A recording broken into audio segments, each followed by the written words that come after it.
អត់តចេះរក supply soon and demand soon ឬក៏ break out structure ដែលហៅកាត់ថា BOS មែនទេបើសិនជាអ្នកនរគ្នាអត់តចេះទេខ្ញុំមកណែនាំ indicator មួយដើម្បីជំនួយឲ្យអ្នកនរគ្នាក្នុងការប្រើប្រាស់រក demand soon and supply soon and BOS អូខេសួស្តីអ្នកនរគ្នាថ្ងៃនេះ welcome back មកជួបជាមួយខ្ញុំបាទនៅក្នុងវីដេអូនេះខ្ញុំមកណែនាំនៅ indicator មួយ indicator នេះគឺ free នៅក្នុង trading new ដើម្បីជំនួយដល់ trader ដែលថ្មីដែលអត់ទាន់ចេះនៅក្នុងការចាប់ demand soon ឬក៏ supply soon and break out structure នៅក្នុងការចូលផ្សារអញ្ចឹងមុននឹងចូលទៅដាក់ indicator មួយនេះសម្រាប់អ្នកទាំងអស់គ្នាដែលចង់បានទទួលបានមេរៀនឬក៏សិក្សាដោយ free ដោយអត់គិតថ្លៃឬក៏អត់តមានគ្រប់ដើម្បី support ក្នុងការចូលផ្សារក្នុងការទទួលបាន signal ទេអ្នកគ្នាអាច comment ថាអូខេនៅខាងក្រោមវីដេអូនេះអញ្ចឹងពួកយើងខ្ញុំនឹងទាញអ្នកគ្នាចូលនៅក្នុងក្រុមដោយ free ដែលមានទាំងមេរៀន ICT CLT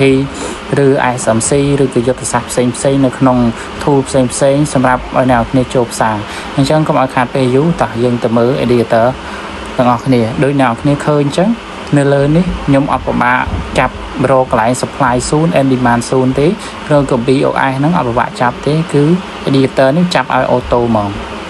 អ្នកគ្នាព្រម time frame តូចគឺចាប់ឲ្យច្រើនអ្នកគ្នា time frame ធំគឺចាប់តាមលំហូរនៃ time frame ដោយអ្នកគ្នាឃើញស្រាប់អត់ពិបាកចាប់ទេខ្ញុំអត់មានពិបាកចាប់ទេអញ្ចឹង editor ហ្នឹងឈ្មោះចាំខ្ញុំប្រាប់របៀបដាក់ editor ហ្នឹងចុចចំឲ្យនេះមកចុចយក editor មកហើយ editor នេះឈ្មោះនេះ